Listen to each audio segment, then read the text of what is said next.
안녕하세요. 역사 돋보기입니다. 인류의 역사는 전쟁의 역사였다고 해도 과언이 아닌데, 전쟁하면 일반적으로 땅 위에서 싸우는 전쟁을 생각하지만 바다 위에서 배로 싸우는 수많은 해전들이 있어 왔습니다. 전투용으로 제작된 배를 군함이라고 하는데요. 군함 역시 인간 문명의 기술이 발전하면서 더욱 정교해지고 강력해졌습니다. 그렇다면 인류 역사상 최강의 군함은 무엇이었을까요? 미 해군 연구소에서 2,600명 이상의 독자들에게 설문조사를 해 탑 5를 선정했다고 합니다.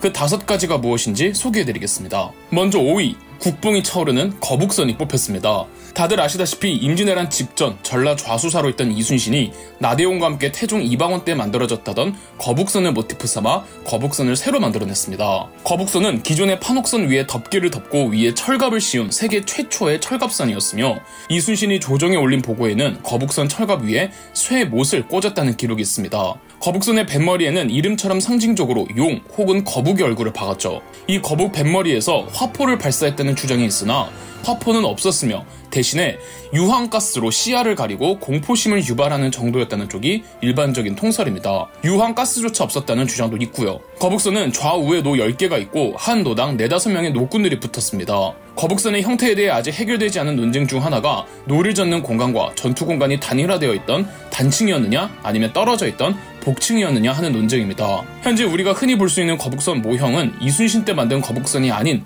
조선 후기 때 기록에 의해 복원된 형태인지라 실제 이순신 장군이 임진왜란 때 활용했던 거북선의 모습 100%를 알 수는 없습니다. 이순신의 거북선 개발에 전함 관리 업무를 하던 군관 나대용이 참여한 것도 맞지만 어느 정도 주도적이었는지 또한 완전하게 알 수 없죠. 이토록 우린 거북선에 대해 아주 잘 알고 있는 듯 하지만 거북선은 아직 풀리지 않은 미스테리도 많답니다. 다만 거북선의 역할과 기능이 해전에서 적선의 전열을 흩뜨리는 돌격용이었다는 것만은 확실하죠. 이순신은 거북선을 만들고도 훈련을 몇 번이고 투입해 여러 시행착오와 재건조를 거쳤고, 그 결과 실전에 투입될 수 있을 만한 상태로 완성된 시점이 임진왜란 발발 겨우 이틀 전이었습니다. 거북선은 이순신의 2차 출정이었던 사천해전 때 처음 실전에 투입되었고, 이후 이순신은 해전마다 거북선을 애용했지만 원균의 7천량 해전 때 완전히 사라져버렸습니다. 4위, 태평양 전쟁 당시 대활약을 했던 미국의 항공모함 USS 엔터프라이즈입니다. 항공모함은 항공기들을 보관 및 운반하는 군함으로 항공기가 이륙을 해야 하기 때문에 군함들 가운데 가장 큰 군함이며, 일본과 미국이 싸웠던 태평양 전쟁은 항공모함의 전쟁이었다고도 하죠. 태평양 전쟁 개전 직전 미국이 보유하던 항공모함이 크게 8척이었는데 그 중에서도 가장 강력했다고 여긴 미군의 자존심이 USS 엔터프라이즈였습니다. 승조원만 약 3,000명, 탑재할 수 있는 항공기는 최대 96기였으니 그 규모를 짐작할 수 있죠. 1941년 12월 일본의 기습 공격이었던 진주만 공습 당시 운 좋게 진주만 항에 없던 USS 엔터프라이즈는 공격을 피할 수가 있었고 거의 모든 태평양 전쟁 때 투입되었습니다. 대표적으로 태평양 전쟁의 분수령이 되었던 미드웨이 해전에서 활약했고, 태평양 전쟁의 마지막 해전이자 인류 해전 사상 최대 규모의 해전이었다고 평가받는 필리핀의 레이트만 해전에서도 USS 엔터프라이즈는 일본의 항공모함을 탈탈 털었습니다. 이오지마 전투와 오키나와 전투 때는 해상에서 미 육군을 한포 지원을 해주었고, 이런 USS 엔터프라이즈를 잡기 위해 일본군은 가미카제를 동원하기도 했지만 USS 엔터프라이즈에게 속수무책으로 당하기만 했습니다. 미군이나 일본군에게 USS 엔터프라이즈의 이미지는 그저 무적 그 자체였습니다. USS 엔터프라이즈는 태평양 전쟁 당시 투입되었던 미 항공모함들 중에서 가장 많은 공훈을 세웠다고 최고의 수훈함에 선정되었죠. 미국의 인기 드라마이자 영화인 스타트rek에서 주인공이 타고 다니는 우주선의 이름이 USS 엔터프라이즈일 만큼 미국인들에게 자존심 같은 항공모함이랍니다. 3위, 영국의 HMS 드레드노트입니다. HMS 드레드노트는 20세기 초 영국이 만든 최초의 전함입니다. 전함이란 해상전에서 교전에 최적화된 군함으로 거대한 대포들을 대량으로 배치하여 포화력, 즉 공격력을 극대화한 군함이죠. 따라서 전함은 군함의 종류들 중에서 배수량이 가장 크답니다. 전함에 대한 개발이 꾸준히 이루어졌지만 인류 전쟁사에서 전함이 유용하다는 걸 입증하고 본격적으로 활용하기 시작한 기점을 만든 전함이 바로 영국의 HMS 드레드노트이죠. 영국이 HMS 드레드노트를 선보인 이래 세계 각국의 국가들에서도 저마다 전함을 만들어내기 시작했고요. 이후 영국의 HMS 드레드노트는 각 국의 전함들을 비교하는 기준이 되어 드레드노트급이란 개념이 탄생했죠. HMS 드레드노트의 탄생 배경은 이렇습니다. 1904년에서 1905년 러일 전쟁이 끝나고 영국 해군의 존 피셔 제독이 위원회를 구성해서 해전을 분석했는데, 존 피셔 제독은 새로운 형태의 군함의 필요성을 느끼고 영국 해군 본부에 12인치 이상의 함포를 탑재하고 21노트 이상의 속도를 낼 수 있는 전함을 건조하자고 주장했던 거죠. 그래서 탄생한 게 HMS 드레드노트였고 1906년 취역했죠. HMS 드레드노트는 단순히 대포가 크기만 한 것이 아니라 장거리 포격까지 가능했고 최초로 증기 터빈을 장착하여 매우 빠른 속도로 이동도 가능했습니다. 이러한 자존심 때문에 HMS 드레드노트는 사령관이 탑승하는 영국 해군의 기함이기도 했습니다.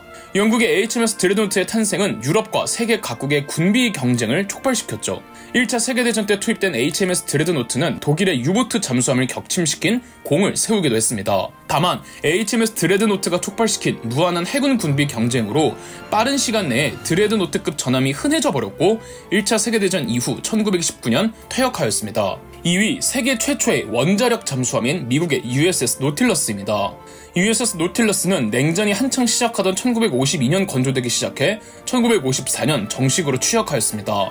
USS 노틸러스 건조를 기획하고 주도한 하이먼 리코버 대위는 이후 해군의 아버지라고 불렸죠. 이름 그대로 원자력을 동력으로 움직이는 잠수함이기에 항속거리가 무제한이며 1958년엔 세계 최초로 북극까지 잠수해서 항해하기도 했죠. 무엇보다 가장 무시무시한 건 핵미사일을 탑재하고 발사할 수 있는 잠수함이라는 거죠. 원자력 에너지를 이용해 함내 공기청정 장치도 있어서 함내 시설도 다른 함정들과는 비교도 할 수 없을 정도로 쾌적하고 흡연도 가능했다고 하죠. 이 잠수함의 이름 노틸러스는 프랑스의 소설가 쥘 베른이 쓴 공상과학소설 해저 이말리에 나오는 상상 속 판타지 잠수함 이름에서 따왔지만 실제 USS 노틸러스를 소설 속 노틸러스 잠수함과 비교했을 때 성능 차이가 크지 않고 거의 다 실현되었다고 합니다. USS 노틸러스는 소련에서 핵 대륙간 탄도 유도탄을 만들자 이에 위기감을 느낀 미국의 아이젠하워 대통령이 핵을 탑재할 수 있는 잠수함을 만들라는 지시에서 탄생했는데 USS 노틸러스는 1950년대 미소 간의 냉전을 상징하고 증명한다고 볼 수 있겠네요. 1958년 진주만에서 북극점까지 항해한 작전을 작전명 선샤인이라고 하는데 USS 노틸러스가 이 작전에 성공하며 세계를 놀라게 했죠. 이는 정말로 대단한 게 북극해는 두께 15m에 이르는 얼음으로 뒤덮여 있습니다. 이런 바다에서 USS 노틸러스는 수심 150m 이상 내려가며 잠수했죠.